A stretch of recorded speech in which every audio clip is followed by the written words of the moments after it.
Right, mate. So what's going on with the dumbbell then? You've got it at Clash coming up, haven't you? Clash. My main issue is just pain the forearm, so I just think my rack position is just something's just off, which I can't really. So that's just stopping you practicing, basically, isn't it? And I train on my own most of the time, so I can't really fucking see what I'm doing wrong, like. Cool. Because Reed doesn't have the issue, because she always uses a smaller. Yeah. What's your PB? 80ish, is it? I've done 80 for forward and comp for like right, a couple of years right. now. Cool. So like strength wise, I think should be okay with it. Just at the moment it hurts so much I can't actually get any. Can't put the work in. I can maybe do like one set and then my arm's knackered. I get it. Right, cool. So that I did it in comp was with a nicer dumbbell. I was up in Ukraine and it was one of the rounded edges. Yeah. It didn't fucking hurt. Yeah. So that's a massive thing that I've said to you without like say breaking down the technique and stuff. Like actually just investing in finding a dumbbell that you can actually train on that doesn't hurt, and a setup like makes a massive difference. Because I've noticed when I've been to yours, I've trained on the red PSP one. Yeah. Like it just really hurt. It just hurt, and it was fine, and it actually felt. Yeah, you can get distracted a little bit because it actually felt really good. Like I liked how easy it was. Weight-wise. Yeah. I think the first time I did 95 was at yours on that dumbbell. But like even doing 50, 40 or whatever the empty dumbbell is, it was just digging in. I have hit 90 before, and I was on that PSP one. Yeah. That was one of the days where it maybe just didn't hurt quite as much, so I was able to push through it. So I don't know where I was. Obviously, I must have done something different that day. Yeah. So we've got a good range of dumbbells here. So ideally, what we'll do is find one that you feel like, oh my goodness, that doesn't hurt, and then you can get one. So I would recommend definitely wearing Olympic shoes. What do you use? I normally do it. Yeah. What do you think? What would be the rationale or justification? Do you think?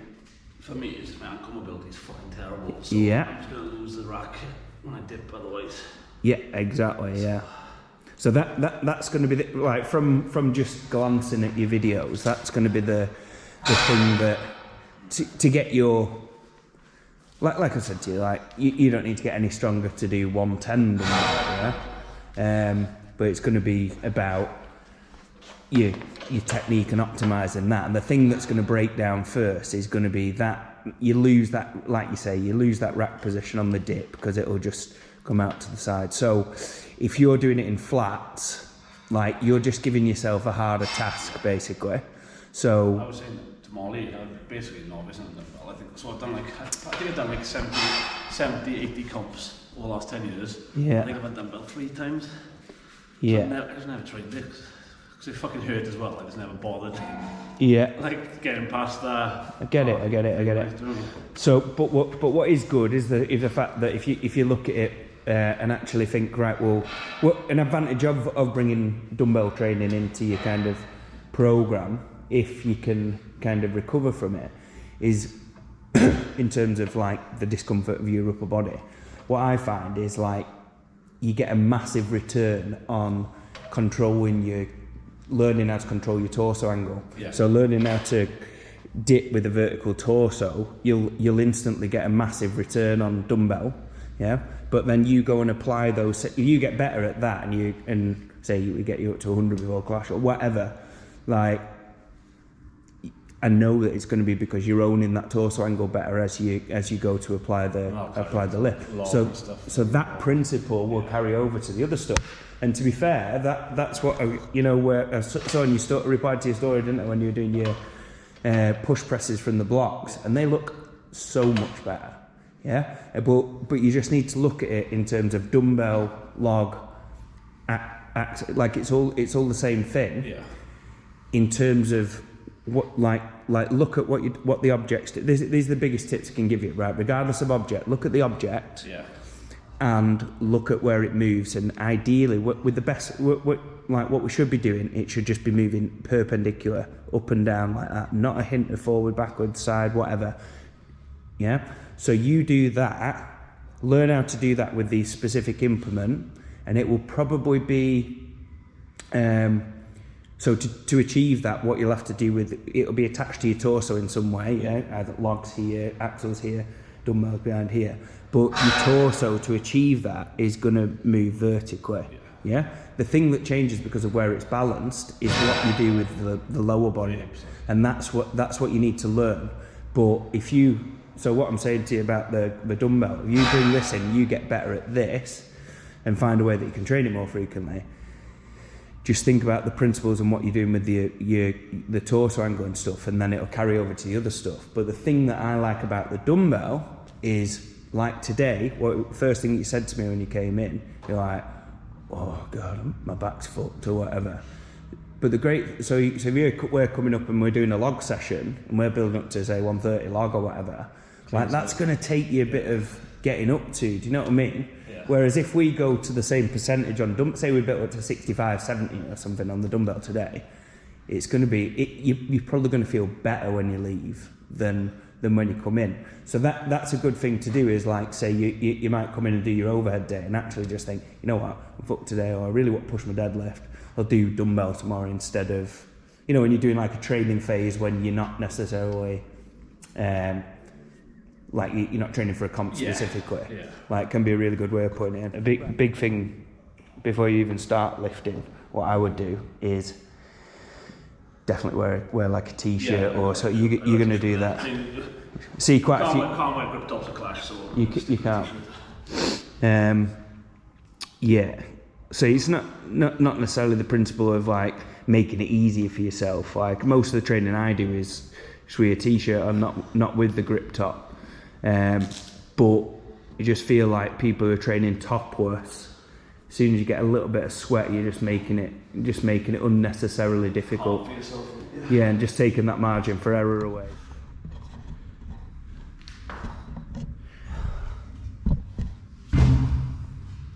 Good stuff. So what would you usually do to stop it hurting there then? I've got like a calf thing. I was putting my wrist wrap around, but yeah, that's all I've been doing so far. Cool. I'm going to experiment what you said. You bring off the kettlebell like something in half and find the right size. Like, I think that's going to help. I think. Yeah, that's what you're like. So do you think you're always going to have like yeah, but there shouldn't be. I think if you got like a neoprene sleeve, like a knee sleeve or something. I think I've got a neoprene elbow sleeve I can chuck on. Yeah, I think I'd usually wear like a. To be honest, I know I train a bit more than other people, but you do kind of get used to it, like build up like a that sort of thing on your arm. Yeah, and it just does. Like I've got a bruise there constantly, but it just does. It's just like desensitised, if you will. But if I was bothered, like, because realistically a lot of people are, then wearing probably like a neoprene one, because the neoprene will like sponge it a little bit rather than just. Yeah, when I just put stuff around. Oh yeah, it's turning it on to a cast as well, so then I can't fucking move my arm. Yeah. So I can't actually, so I'm like, it feels like I've got a full arm cast, and I can't actually get my fucking. So I do think that to take the distraction away, and I would say neoprene over like the ply sleeves, but you can see ever so slightly that.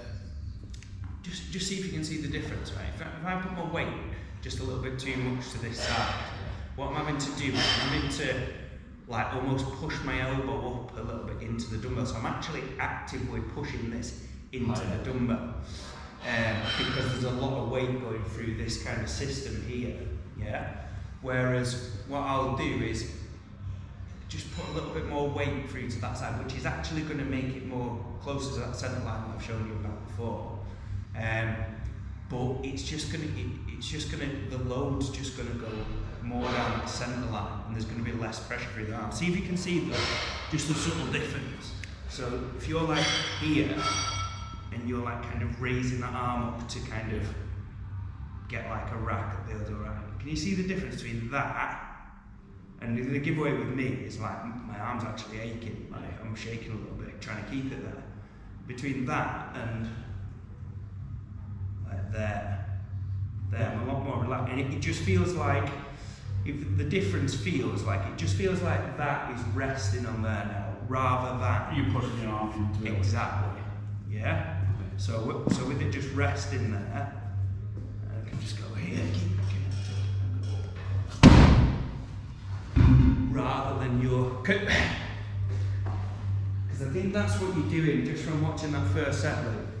Is it almost looks like you actively pushing that arm up into the sharp bend. I think I'm just used to trying to keep everything fucking up for the rack, do you know what I mean? Yes, which this is the game changer, and this is where you need to change your mindset on it. And I feel like a broken record saying the same thing, but that cue of you've probably heard me say it before, but I hate the cue with overhead lifting of people say elbows up, elbows up, elbows up. Since I stopped doing an axle, my fucking axle's gone through the fucking roof.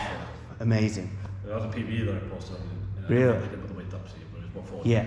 So I can see, because obviously the trained eye can see, it looks beautiful how much difference it is, because now it looks like you're connected. Yeah. The bar looks connected to your body, and then it looks like you're driving up into it. Yeah.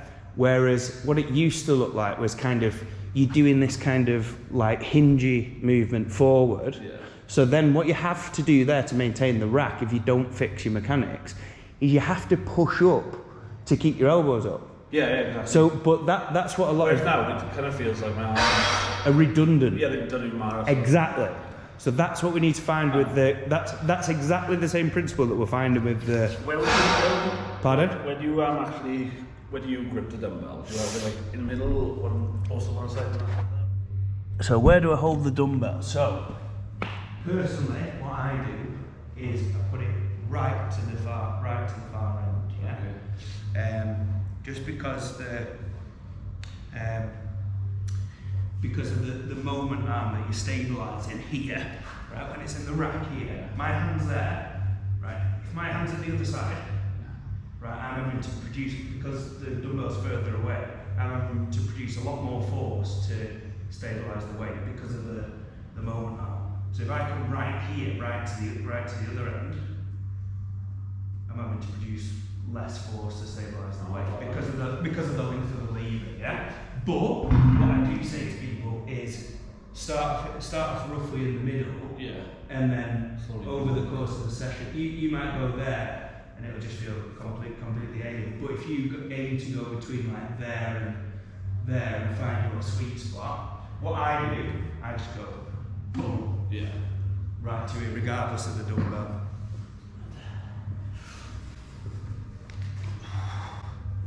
That looks better. Yeah, I can hold that. Instantly better, mate. I can't feel that now. Right, that's silly how different that is, yeah? So everything looks better, yeah?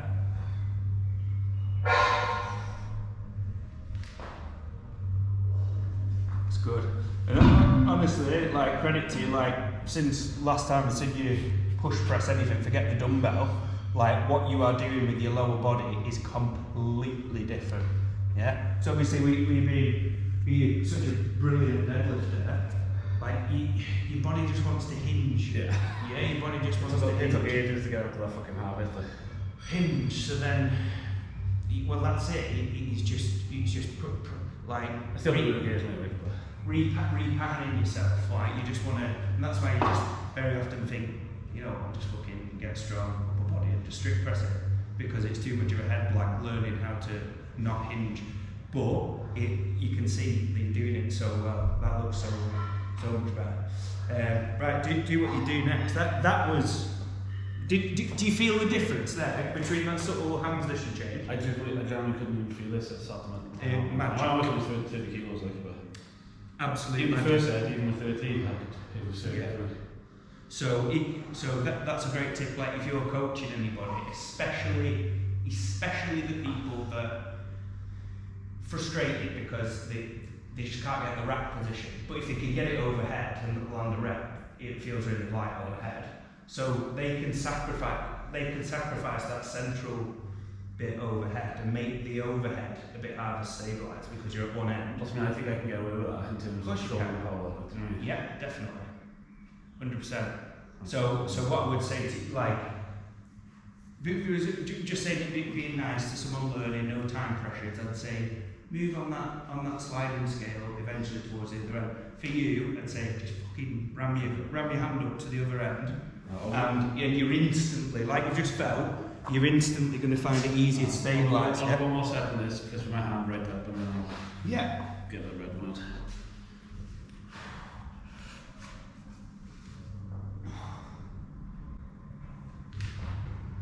So good.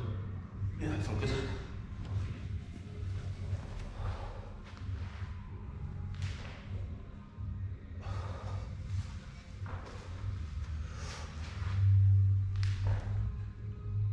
Basically, we're trading, we're making it easier for the wrap to stabilise because of the basically shortening that moment out with the lever, yeah? But then when we go overhead, it's going to be a little bit more challenging to stabilise, maybe, or it might just be less familiar, yeah? Because you don't know where to go. So what we'd say is explore and find your position overhead. So just add in a pause, like say 3 to 5 seconds. Yeah. And just get it up there, and you might find that, it feels alright to get there, but when you hold it, you might find that, oh shit, if I go there, or if I go here, because the same principle applies if you look from the front, where that imaginary line going down the centre of your body, we're trying to find that. So if you're just used to finishing here, you might find that your body will teach you where it should be finishing, yeah? And then it'll be a lot more scalable as we go up in the way. So let's just go for a 5 count pause on this next one. And then what I want you to do is, I want you to imagine this upper body here is a really, really limited resource, yeah? And your lower body is infinite, yeah? So what I want you to do when you get here, is just dump it, yeah? I wouldn't bother doing eccentrics. Okay. Yeah? And we'll just do Just do your 5 second pause overhead and then dump and then reset, yeah? Yeah.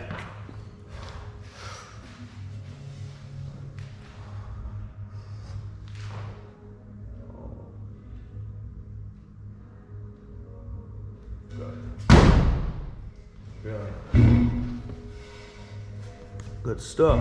Is that alright? Yeah. Sweet. So, what I reckon you should do is go with the approach of training for a single and get really, really confident at, like, say, 70, that you can nail, like, say, 20-minute EMOM with 70 and it feels perfect. You can hold it in every position, whatever. And then maybe in, like, say, 4 to 8 weeks' time, come back again for another session, and we'll maybe look at doing, because your technique might be different if we're going for one versus going for double. So so then we'll work out whether you might actually find once it's there, it might be good to do a touch and go back to the rack, or it might just be like, I'm so happy to make it dump. Or use the rest of your time or whatever, split it into blocks. Like I said, strength-wise, there's no reason I shouldn't be getting reps in it. No, but you don't want to go with that approach of like, I'm strong and then 0. Exactly. Yeah, you don't want to aim for 3 and potentially 0. You'd rather like get that one nailed on, and then you can jump back in. Let's just do a singles then, yeah? So 3 second pause at least overhead, 3 to 5 seconds.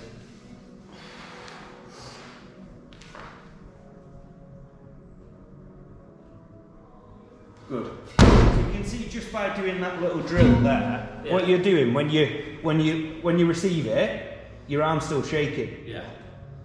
And then you find a more efficient position, and it just stops shaking. Yeah. So it's not even. Yeah, the first half set was the harder bit, and then it was fine. Yeah, but I mean, once you'd actually got it there, your arm was still like quivering a little bit, and then you find that micro little change where it's just weightless. People get scared of like holding lockouts and stuff because they think, oh no, we'll save the energy, we're going heavy or whatever. Whereas actually, if you should be able to find that kind of weightless position where it just disengages and switches off. Yeah. So go one more and then we'll add a little bit of weight and see what you'd normally do then.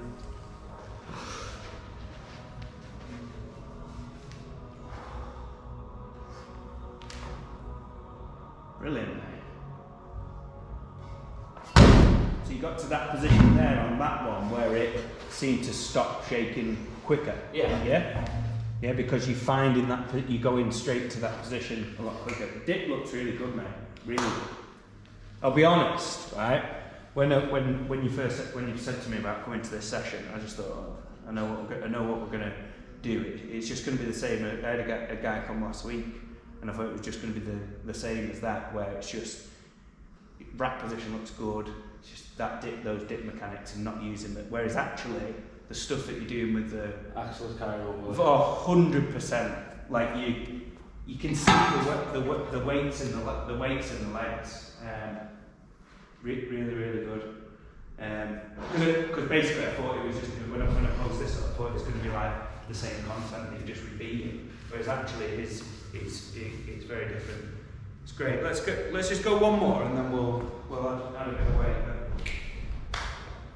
Don't rush the. It looks like you get into here and then it looks like you're trying to rush into the next phase.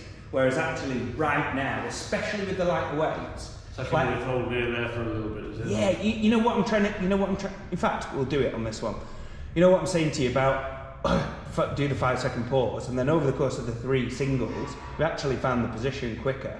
Do the same thing in the rack. Let's do a 5 count, and let's just let yourself move around and find that position. Good.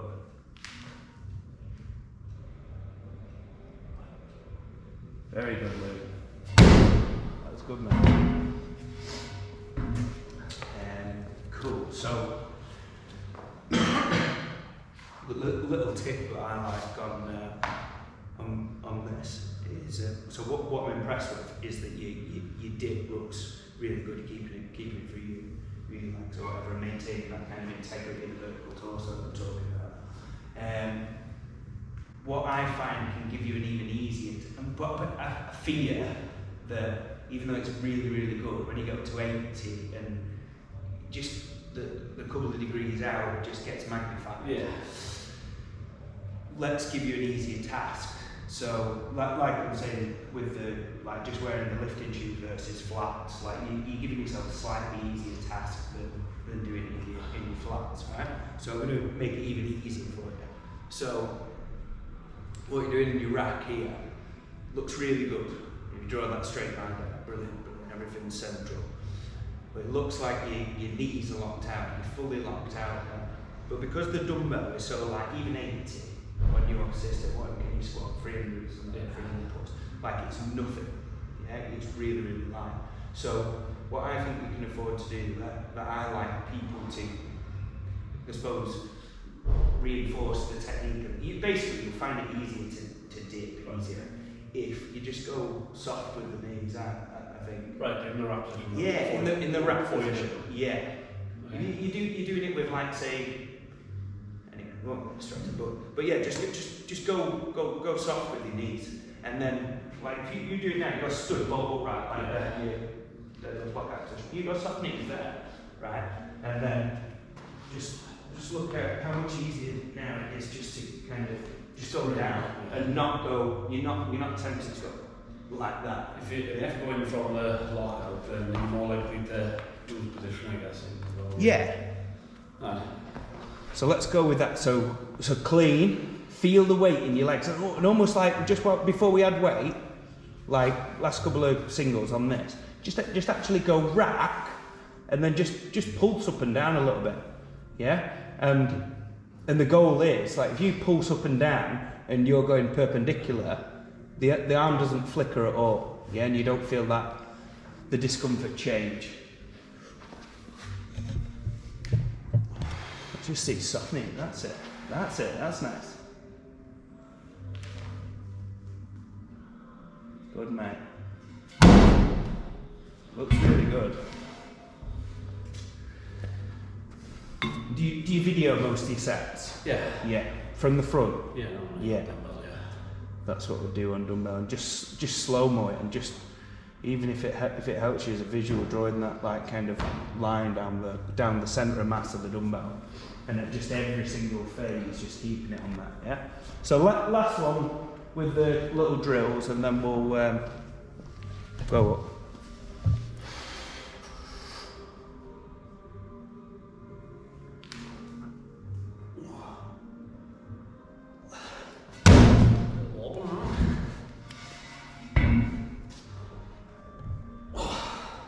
Brilliant, absolutely brilliant, mate. Little ideas for like training and stuff, like, you know, like I'm a fan of, in terms of programming, like especially if there's a skill deficit like this compared to the other events for you, like I'd be looking at training that more frequently, yeah.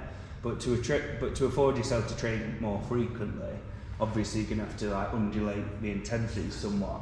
So one of the things that I like to work on with dumbbell to make you sit with really, really light weights is actually just have a session where you don't add chalk, where you might do it topless, yeah, and you might do it this way, because if you nail your positioning, you can still do it. It'll still feel perfect, but it'll just make 30 feel really difficult if it just basically takes your margin for error away. Yeah, so on those days that you're kind of just working skill, you wouldn't put a belt on or over a strap like that. Nah, stay in your flats. Yeah. Stay in your flats, because you know that, right, well, in my flats I'm going to be pulled here, so I really, really need to concentrate. So yeah, that'd be a way of really keeping light and getting an extra valuable session in, that literally you do come to your next one a couple of days later, you feel fine recovery wise, but you put your comforts on, your grip shirt and whatnot, and it just feels completely different.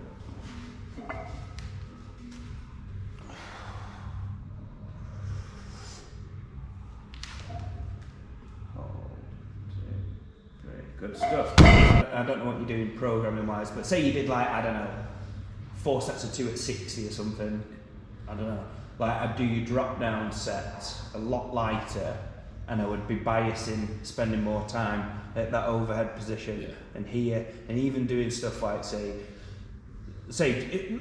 I like keeping things really, really simple, and actually just spending more time in that position. That's what we do, just do longer pauses. But you could do stuff on other days, you know, like say single arm marches and stuff like that, just building up that shoulder stability. So make this position feel like home. Yeah? That's what you want to do. So obviously just on that one, just as the weight's gone up a little bit, you can see what you're doing in terms of this issue here, because you cleaning to here as your default, yeah, and then you were going like that to find that rack position. So this time, see if we can keep it a little bit more central. See if you can clean it to that rack position rather than kind of recalibrate once it's there. So a good tip that I like on this to find a more optimal line, what you're doing now, right, visualize this, is you're cleaning that dumbbell to your shoulder, and then you're coming over here to bring it central. So what I want you to do this time is clean the dumbbell like you're like trying to smash your head off, and then you get your head out of the way at the last possible second, yeah?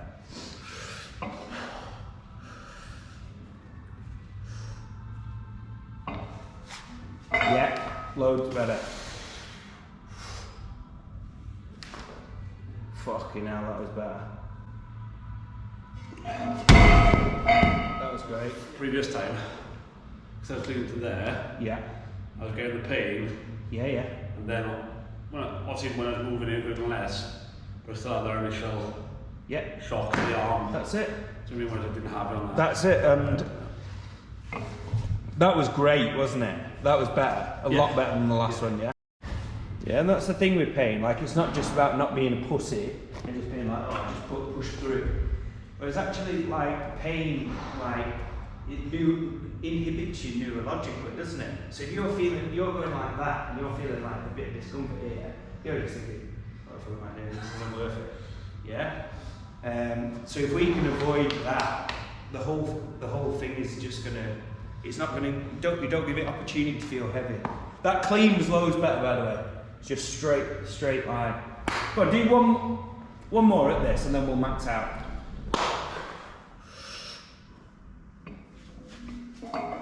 Great.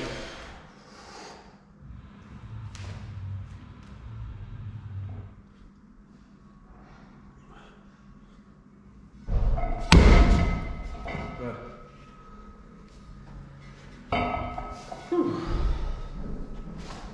So what it looks like on that one, it looks like when you've got it overhead now, it looks like, I don't know if you're getting more mobile over the course of the... I'll probably just move like 5 hours. Well, that's what it looks like, but it almost looks like, the one previously looked the best to me. Yeah. Then it almost looked on that one like you've opened up a couple more degrees of flexibility that you haven't been practicing stabilising within this session, if that makes any sense whatsoever. Yeah. So it actually looks like, it almost looks like you're almost going like a little bit too far back now. Yeah? So, right, I feel like I've given you quite a few cues there. Do you feel like you've got something plenty to work So, so what I'd like to see now is forget the cues now. Right, you've done the drills. Just go for it and add a little bit of weight. Okay. Down. Fucking good, man.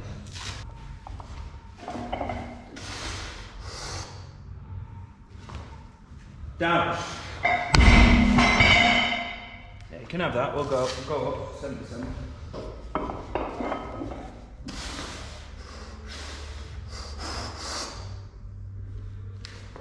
Down.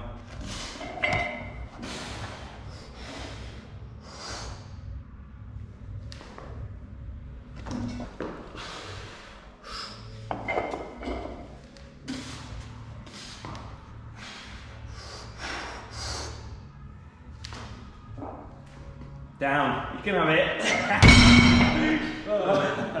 That was good, mate. When you did readjust, the rack position was beautiful. Normally, if I readjust, I end up just putting it down. Yeah. Because I feel like I'm fucked by that point. Do you know what I mean? Yeah, but that's what it looked like. It looked like you found that kind of almost weightless position. Whereas before, Yeah. if I was having to readjust there, it'd feel so fucking heavy and my legs would just be gone before I'd have no confidence in actually attempting the press.